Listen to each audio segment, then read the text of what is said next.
The House of Silence. The night was quiet when Sandra Bullock stopped her car in front of Keanu Reeves' house. The street was dimly lit, and a gentle wind moved the leaves across the driveway. She sat still for a moment, her heart beating faster than she wanted to admit. She hadn't seen him in months. Not since that awkward moment on a film set when she caught a sadness in his eyes that he quickly hid behind a smile. She had thought about calling him 100 times, but always stopped. Keanu had a way of disappearing when the world became too loud. It was his way of protecting his peace.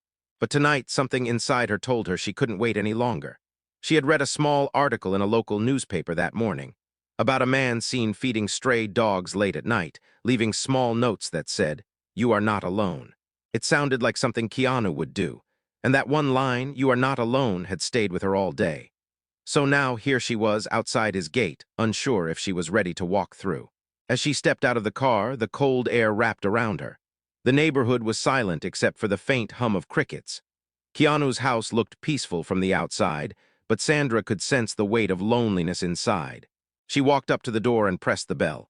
For a long moment, nothing happened. Then the light inside flickered on. She heard slow footsteps, hesitant but familiar. The door opened slightly, revealing Keanu in a simple gray t-shirt, his hair a bit messy, eyes tired but kind. "Sandra," he said softly, as if he thought he was dreaming. She smiled nervously. "Hey, I know it's late. I just wanted to check on you." He opened the door wider, a little surprised but not unwelcoming. "You didn't have to drive all this way." "I know," she said, "but I wanted to." He stepped aside to let her in. The house was quiet, too quiet. She noticed a few candles burning near the window, an open notebook on the table, and two half-finished mugs of coffee. It felt like time had stopped here. Keanu spoke first. "I was just writing, nothing important." "Writing?" she asked, curious. He nodded. "Letters I'll never send, thoughts that don't need an answer." That line made her heart ache. There was always something about Keanu's sadness that carried grace, a stillness that came from understanding pain too deeply. Sandra looked around, noticing small details. A framed photo of a dog, an old piano covered in dust, a window slightly open to the night air. She turned back to him and said softly, "You've been alone too long, haven't you?" He hesitated before replying. "It's not loneliness," he said. "It's quiet, but sometimes quiet turns heavy." She stepped closer. "Then maybe it's time to let someone else share it." He looked at her with a faint smile. "Why do you always show up when I forget how to smile?" "Because you did the same for me once," she whispered. He motioned toward the couch. They sat down, facing each other with a space of silence between them. No cameras, no scripts, just two old friends trying to understand the passing of time. Sandra broke the quiet. "I saw something today about a man feeding stray dogs in the middle of the night, leaving notes." "That was you, wasn't it?" Keanu lowered his eyes. "They looked hungry. I thought maybe they needed company." "And what about you?" she asked gently. "Do you ever need company?" He didn't answer right away. Instead, he looked out the window where the moonlight brushed softly against the trees. Then he said quietly, "Sometimes, but people have their own storms. I don't want to be one." "You're not a storm, Keanu," Sandra said, her voice trembling slightly. "You're the calm after one." He looked back at her, and something shifted in the air, like two souls remembering how to breathe again. After a while, she stood up and walked toward the piano. Her fingers brushed across the dusty keys. "Remember this?" she asked. Keanu chuckled softly. "I tried to teach you once, it didn't go well." "That's because you kept laughing," she replied, smiling. He joined her at the piano, his presence warm but gentle. He sat down beside her, pressed a few keys, and a faint melody filled the room, simple, delicate, and somehow full of life. For the first time in a long while, Keanu felt the house come alive. The silence didn't feel empty anymore. It felt like peace returning. When the melody ended, Sandra turned to him. "You know, you don't have to carry everything alone." He gave a small nod. "Maybe not tonight." Outside, the wind began to move again, carrying the soft scent of rain. As she got up to leave, Keanu followed her to the door. "Thank you for coming," he said quietly. She smiled. "I'll come again. But next time you're making the coffee." He laughed, a real laugh this time, the kind she hadn't heard in years. As Sandra drove away, Keanu stood by the door for a long time, watching the taillights fade. He felt something he hadn't felt in months, warmth. Not from the coffee or the candles, but from connection. He walked back inside, sat at the piano, and began to write again, this time not letters of silence, but a note that simply said she came back. And for the first time in a long while, his loneliness finally felt lighter. The return of light the next morning, Keanu woke up earlier than usual. Sunlight poured through the half-open curtains, drawing golden lines across the wooden floor. The air felt different, lighter, warmer, like the house itself had taken a deep breath overnight. He sat at the edge of his bed for a moment, replaying the night before. Sandra's visit had felt like a dream, one of those memories that stays somewhere between the heart and the mind. She had left behind something invisible yet powerful, the feeling that maybe, just maybe, he didn't have to walk through his silence alone anymore. He walked to the kitchen, poured coffee into his favorite mug, and noticed something small on the table. A folded napkin with neat handwriting, Sandra's. He opened it and read, "Make the house less quiet before I come back." Keanu smiled to himself. It was such a simple thing, yet it carried warmth. He placed the note next to his notebook and sat down, feeling an odd mix of peace and uncertainty. As he drank his coffee, he thought about all the years that had passed since he and Sandra first met. They had shared laughter, silence, heartbreaks, and a friendship that never needed words to survive. But over time, fame, work, and the endless rhythm of the world had pulled them into separate directions. Still, no distance could erase the quiet understanding between them. By noon, he found himself at the piano again. He pressed a few keys, remembering the soft melody they had played together the night before. This time, he added to it slow, careful notes that carried both sorrow and hope. It wasn't perfect, but it was honest. After finishing the melody, he walked out into his small backyard. The morning breeze brushed his face. Birds sang from the old oak tree near the fence, the same one his dog used to sit under. Keanu smiled faintly, remembering those days, the companionship, the quiet comfort. He whispered softly, "You'd have liked her visit." That afternoon, he decided to do something he hadn't done in months. He took his motorcycle and rode into the city. The roads felt alive with motion and noise, but for the first time in a long while, it didn't overwhelm him. He stopped at a small bookstore tucked between a bakery and an antique shop. It was the same place he and Sandra had visited once during a rainy afternoon years ago. He walked inside, and the bell above the door gave a familiar ring. The owner, an elderly woman with soft eyes, looked up and smiled. "It's been a while, Mr. Reeves." He nodded gently. "Too long." She placed a cup of tea on the counter. "Your friend came here a few days ago, asked if I still had that book you both liked." "Did she?" he asked, surprised. "Yes," the woman said. "She said she wanted to gift it back to someone who forgot how to rest." Keanu smiled faintly. "Sounds like her." He bought a small notebook instead of a book. He wanted a new place to write, not for letters he'd never send, but for words he might someday share. When he returned home, the house didn't feel as lonely. He set the notebook on his desk and began to write. "Dear Sandra, I didn't realize how much silence had taken over until you broke it. Maybe some walls don't need to be rebuilt, they just need a window." He stopped there, unsure if he would ever show her the note. Still, he felt lighter. Just as he closed the notebook, his phone buzzed. It was a message from Sandra. "Heading your way again? Thought you might need more noise in that house." He chuckled and texted back, "Bring coffee, the good kind this time." Half an hour later, the doorbell rang. When he opened it, Sandra stood there holding 2 paper cups and a small box. "You didn't think I'd let you spend another Saturday alone, did you?" she said with a playful smile. "You're persistent," he said, smiling back. "And you're predictable," she replied. "Now move, I brought something." She walked in, setting the box on the table. Inside were small photo frames, memories from years of friendship. Film sets, red carpets, random road trips, even a silly photo booth picture where both of them looked half asleep. "I found these in an old folder," she said. "Figured your walls could use faces." Keanu looked at them, emotion softening his eyes. "You kept all these?" "Someone had to," she said quietly. They spent the afternoon hanging the photos. Laughter filled the spaces that used to echo. It wasn't just decorating, it was healing. As the sun began to set, Sandra stood by the window, looking at the orange sky. "You ever think about how fast time moves?" she asked. "Every day," he replied. "And yet some things never change," she said, turning toward him. "Like this friendship," he nodded. "That's because it's built on something simple." "What's that?"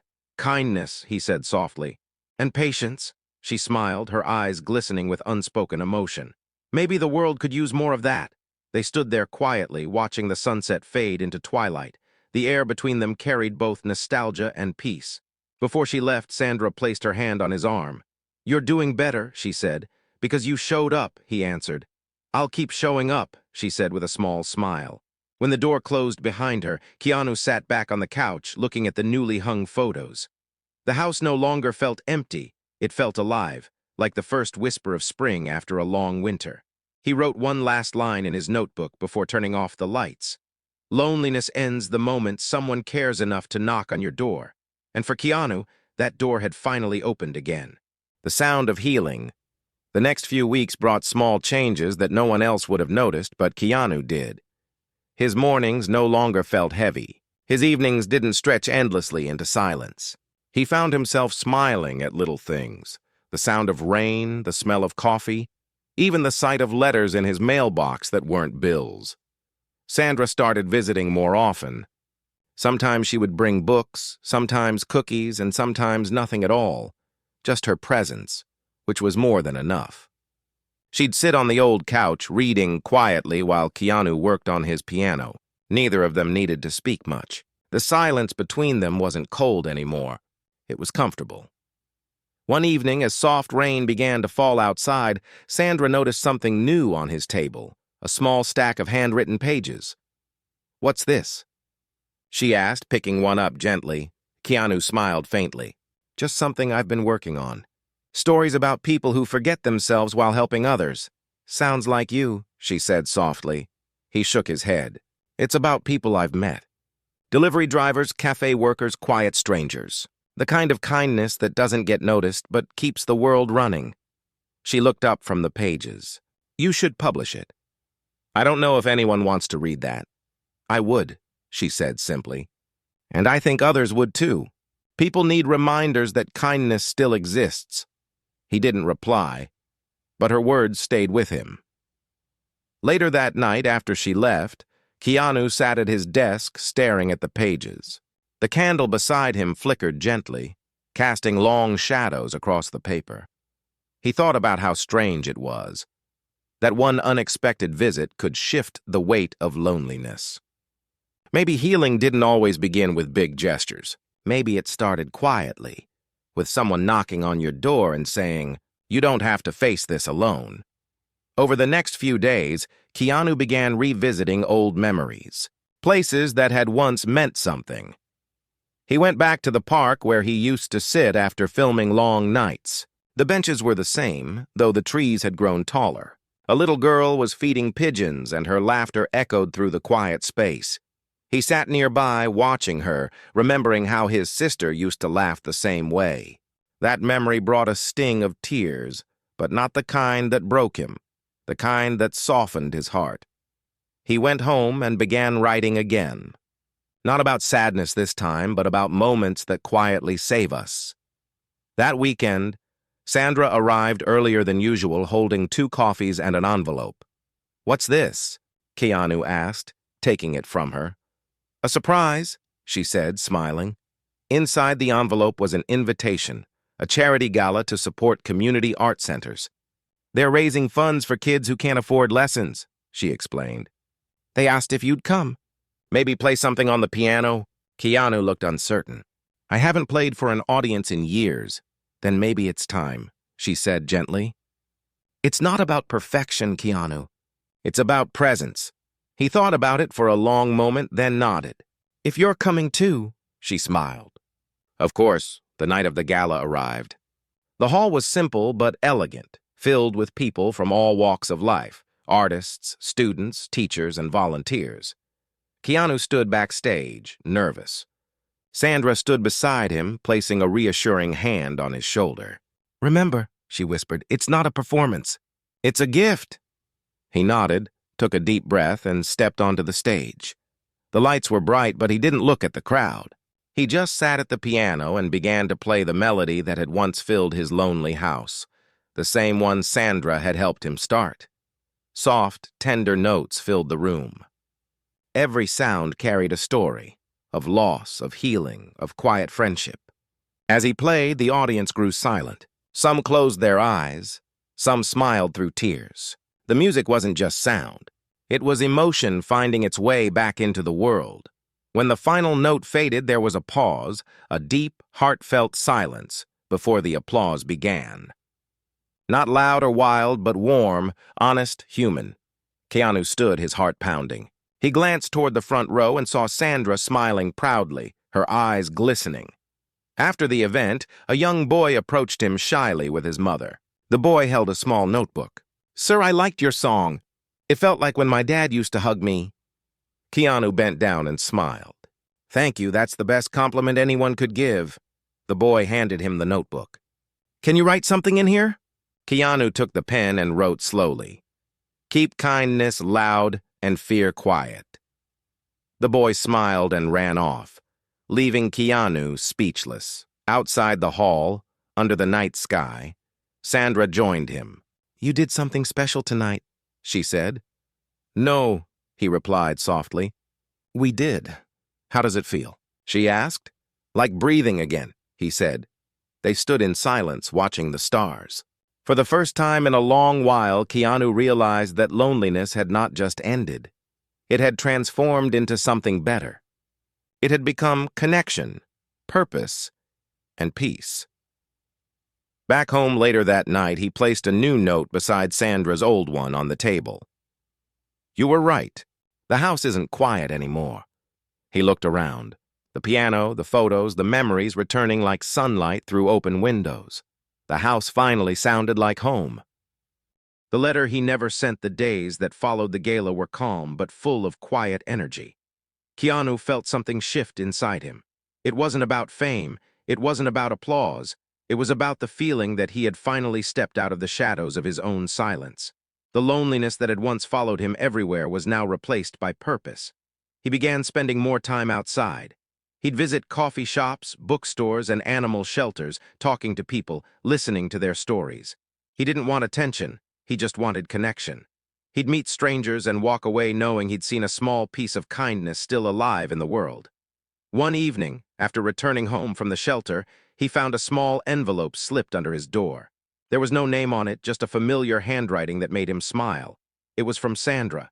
Inside was a simple note: "Don't forget tomorrow's dinner, 7 p.m., no excuses." He chuckled softly. She always had a way of keeping him grounded. The next evening, he arrived at her place, a cozy house filled with warmth and soft music. The smell of food and laughter filled the air. It wasn't a fancy dinner. Just two friends sharing a meal and catching up on life. "You've been busy," she said as they sat down. "Trying to be," he replied. "It feels good to do things that matter again," she smiled. "That's the Keanu I remember." "You make it sound like he disappeared," he said with a small grin. "He did," she answered honestly, "but now he's back." They talked for hours about old movies, strange memories, lost friends, and the unpredictable turns of life. At one point, the conversation grew quiet. Sandra looked at him and said softly, "You know, I always wondered how you carried so much pain and still managed to stay kind." Keanu looked down for a moment, then said, "Kindness isn't what you do when life is easy. It's what you hold on to when everything else falls apart." Sandra nodded, her eyes misty. "That's exactly why people love you," he smiled faintly. "And you? How do you keep your heart open after everything?" "Because," she said gently, "someone once told me that loneliness only wins if you stop believing people can surprise you." He looked at her, and for a moment everything went still: the flickering candlelight, the music, even the sound of rain outside. It was one of those moments when friendship felt like something deeper, something sacred. After dinner, Sandra brought out an old box. "I found something," she said. "I thought you'd want to see it." Inside the box were old letters, photos, and a few notes from their early days in Hollywood, scripts, behind-the-scenes snapshots, and tiny handwritten notes they had exchanged during long film shoots. Keanu picked up one that said, "Don't forget to smile before your next scene, it changes everything." He laughed softly. "You really wrote that?" "You were nervous that day," she said, "and I didn't know how else to help." He turned the note over and saw something he had never noticed before. At the bottom, faintly scribbled, were 3 words: "You'll be okay." His smile faded slightly as a wave of emotion hit him. He didn't remember seeing that before, but now, after everything, those words meant more than she could ever know. He sat back and said quietly, "You've been saving me longer than you realize." Sandra smiled. "Maybe we saved each other." As the night grew darker, Keanu took a moment to step outside onto her balcony. The city lights shimmered in the distance, and the air was cool against his skin. He thought about the people he'd lost, the love that never stayed, and the rare souls who never walked away, like Sandra. When he went home later that night, he sat at his desk and opened his notebook. For the first time, he didn't write about loneliness. He wrote about gratitude. He began a letter. "Dear Sandra, I never knew what silence could teach until I heard your laughter again. It reminded me that healing doesn't happen alone. It happens when someone believes in you long enough to make you believe again. You once said I should fill my house with life. You were right. But now I realize it's not just about light or laughter, it's about people who see the cracks and choose to stay anyway. Thank you for knocking on my door that night. It changed everything. He stopped writing there. He didn't know if he'd ever give it to her, but it didn't matter. Writing it was enough. It felt like closing a wound that had been open for years. The next morning, he decided to visit the park again. He brought his camera and a small bag of food for the pigeons. As he sat on the bench, a little girl from before ran up to him. "You're the piano man," she said with excitement. He smiled. "Maybe, depends on the song," she giggled. "Mama said your music made her cry, the good kind of crying." Keanu felt something warm in his chest. "That's the best kind, isn't it?" The girl nodded. "Are you gonna play again?" "Maybe," he said. "Someday soon." When he returned home that evening, a letter was waiting at his door, this time from the charity group. They wanted him to help with a new project, teaching music to children who had lost their families in accidents. He read the letter twice, then whispered to himself, "Yes." That night he called Sandra. "You sound lighter," she said when she picked up. "I got invited to something, a new project," he replied. "Then you have to do it," she said. "It's exactly what you were meant for." He smiled. "Maybe you were right. Maybe life isn't about being busy, it's about being useful." Sandra laughed softly. "Now you sound like me." As they talked into the night, neither realized how deeply their bond had grown, not out of romance, but something far rarer. Two souls who had chosen to walk each other home through silence, one act of kindness at a time. Before sleeping, Keanu took the letter he wrote earlier and placed it in a small drawer by his bedside. He whispered almost to himself, "Maybe one day I'll give it to her." But deep down, he knew she already felt every word. The melody of second chances the following weeks unfolded like a gentle sunrise, slow, soft, and quietly beautiful. Keanu began teaching at the community center every weekend. The place was simple, cracked walls, old chairs, and a few broken instruments that still carried dreams. But to him, it felt alive. The children came in shy at first. Most of them had seen loss far too early in life. Some barely spoke, some avoided eye contact, and some sat in silence, their hearts still learning to trust again. Keanu recognized that silence. He had lived in it once too. Instead of diving straight into lessons, he began with stories. He told them about how music wasn't just about notes or rhythm, it was about telling your truth when words failed. He'd tap a few piano keys and say, "See, even silence between notes has meaning." Slowly, the children began to open up. Laughter started filling the room again. The sound of small hands pressing piano keys, the joy of offbeat drumming, and the shy clapping of little ones, it all blended into something that healed more than just the students. It healed Keanu. Sandra visited the center one afternoon. She stood at the door, watching quietly as Keanu knelt beside a small boy trying to reach the piano keys. He lifted the boy onto the bench and said, "There you go, now the world's your stage." The boy giggled and began pressing random keys, each sound echoing with innocent joy. Sandra smiled. "You look different," she said when Keanu finally noticed her standing there. He laughed softly. "Older?" "No," she replied. "Lighter, like you finally stopped carrying everything alone."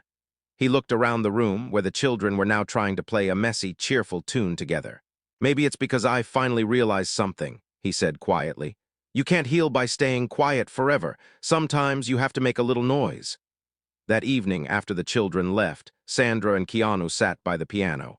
The light of the setting sun filtered through the windows, painting everything in gold. Sandra played a few keys, clumsy but sincere. "You remember when I couldn't play a single note right?" she said, laughing. "You still can't," he teased, smiling. She nudged him playfully. "Oh, come on, at least I try," he chuckled, but then his expression softened. "You know, when you first came to my house, I didn't think I deserved company. I thought I was supposed to stay in the quiet. I thought that's what peace meant. And now," she asked gently, "now I know peace doesn't mean silence," he said. "It means having someone to sit beside you in the noise." She looked at him for a long moment before saying, "You should write that down." "That's beautiful," he smiled faintly. "Maybe one day, maybe in that book I keep promising myself to finish." They both sat quietly after that, watching the last rays of sunlight disappear behind the hills. The air was filled with the faint sound of the city, but inside that little room, time seemed to stop. A week later, the community center planned a small event, an open mic for the children and local residents. Keanu had helped the kids prepare a short piano piece, while Sandra offered to read a short poem she had written. The evening arrived with excitement. Families gathered in the small hall, bringing snacks and handmade decorations. The kids, dressed in mismatched clothes and big smiles, couldn't stop whispering about their turn on stage. When it was finally time, Keanu sat behind the piano as his students joined him. They played the same melody he and Sandra had once created together, the one that started his journey out of loneliness. As the notes filled the hall, Sandra felt tears in her eyes. The music wasn't perfect, but it was pure. Each sound carried the story of healing, not just Keanu's, but everyone's. When the performance ended, the hall erupted in applause. Some parents cried openly, others smiled proudly, and the children beamed with joy. Then Sandra stepped up to the stage, holding a small notebook. "I wrote something," she said. "It's for a friend who reminded me that silence can be beautiful, but only when shared." She began to read softly. There was once a house where silence lived, a place where laughter forgot its way, until one gentle knock at the door brought back the sound of day. The walls that once whispered emptiness now echoed with songs of care, for kindness had entered quietly and left its light everywhere. When she finished, the room was silent for a moment, the kind of silence that felt sacred, not empty. Then applause filled the space again. Keanu stood up and hugged her gently. "You wrote that?" She nodded. "You inspired it." After the event, as everyone began to leave, an elderly man approached Keanu. He introduced himself as the founder of a small publishing group. "I saw your performance," he said warmly. "But more than that, I heard your heart in it. Would you consider writing about it? About this kindness you keep spreading without realizing it?" Keanu hesitated. "I'm not sure I'm the right person." "You are," the man said firmly, "because stories like yours remind people to keep believing." That night back home, Keanu opened his notebook again. He stared at the blank page and finally began writing the first chapter of what would become his book. Chapter 1, When She Knocked on the Door. Hours passed, but the words kept flowing. Memories turned into sentences, emotions into paragraphs, and silence into story. It wasn't just about him or Sandra. It was about everyone who had ever felt lost and then found again through kindness. As dawn approached, he closed the notebook and whispered to himself, "Maybe the world still listens." He poured himself a cup of coffee, the same kind Sandra always brought, and looked at the framed photo on his desk, the one from their younger days. Both smiling, unaware of the storms life would bring. But now he realized storms were never meant to destroy. They were meant to clear the air, and in that cleared sky he finally found peace. The knock that changed everything months passed, and Keanu's life settled into a rhythm he had never known before, quiet, meaningful, and full of purpose. Mornings began with coffee and soft piano notes. Afternoons were spent at the community center teaching children how to tell their stories through sound. Evenings often ended with a walk along the street lined with fading lights, the kind of peaceful silence that comes only after long years of unrest. His book, the one that started with When She Knocked on the Door, slowly began to take shape. It wasn't written to impress or sell. It was written to heal, one page at a time. Every chapter carried small lessons. About kindness, about forgiveness, about learning to live after loss. Sandra would drop by often, sometimes to read what he'd written, sometimes just to keep him company. She had become part of his life in a way that didn't need explanation. She didn't fill the silence, she completed it. One afternoon, as they sat by the piano, Keanu handed her the finished draft of his book. "It's done," he said softly. She smiled, tracing her fingers across the title page, the quiet between kindness and hope. This feels like you," she said, looking at him with pride. "It's us," he corrected gently. "You're in every word." She smiled again, but there was something in her eyes, a mix of happiness and emotion she couldn't hide. "You know," she said, "when I came to your house that night, I wasn't sure you'd even open the door." He looked at her for a long moment. "You didn't just knock on a door," he said quietly. "You knocked on my heart." For a second, she looked away, trying to steady herself. "And I'm glad you answered," she whispered. A few weeks later, Keanu's book was quietly released by a small publisher. There were no loud promotions, no red carpets, just an honest story shared with the world. But what happened next was beyond what either of them expected. People began to write letters, hundreds of them from all over the world. They spoke about how the book had touched them, how it reminded them to call an old friend, forgive a parent, or feed a stray dog. Some said it made them cry, others said it made them believe again. Keanu would sit at his table each night, reading the letters one by one. Sometimes he would smile, sometimes he would cry softly, but every single one reminded him that kindness had ripples far beyond what anyone could see. One letter stood out. It was from a young woman who wrote, "I was ready to give up until I read your book. I realized silence isn't the end, it's where healing begins." Keanu folded that letter carefully and placed it inside the notebook where his story had started. He looked up, whispering a quiet thank you to the universe. Soon after, the community center organized a small celebration to honor his book's impact. When Keanu arrived, he was greeted by laughter, flowers, and the faces of the children he had taught. Each child held a small sign that said, "Thank you for listening." Sandra stood at the back, smiling proudly. As Keanu looked around, he realized this simple room filled with laughter was the true success. Not fame, not applause, but connection. He didn't need the world to see him. He just needed to know he had made a difference in someone's life. During the event, one of the kids asked, "Mr. Keanu, why did you write your book?" He thought for a moment before answering, "Because once someone knocked on my door when I had forgotten how to smile. And that one act of kindness changed everything." The audience grew silent. Even Sandra blinked back tears. After the event ended, they both walked outside together. It was raining softly, the kind of rain that felt like a blessing, not a storm. "You realize," Sandra said, holding her umbrella over both of them, "you've become the person you used to write about." Keanu smiled faintly. "No, I've just remembered who I was meant to be." They walked in silence for a while before she asked, "So what now?" "Now," he said, pausing to look at the sky. "Now I keep the door open for whoever needs it next." That night, when he returned home, the house looked different again. Not because anything had changed, but because everything inside him had. The photos on the wall, the piano, the soft glow of candles, all felt like they were part of something larger, something alive. He sat by the window, watching the rain. Then, suddenly, he heard a soft knock at the door. He stood up, smiling quietly to himself. When he opened it, he saw one of his students, the same little boy who once said his music felt like a hug. The boy was holding a small piece of paper. "Mama said to give you this," the boy said shyly. Keanu took the note and read it. "Thank you for teaching him to listen, not just to sound, but to life." His eyes softened.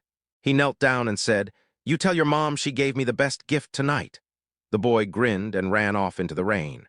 Keanu closed the door slowly and leaned against it, feeling tears well up in his eyes. He realized in that moment that life had come full circle. The man who once sat in silence was now surrounded by voices, laughter, and love.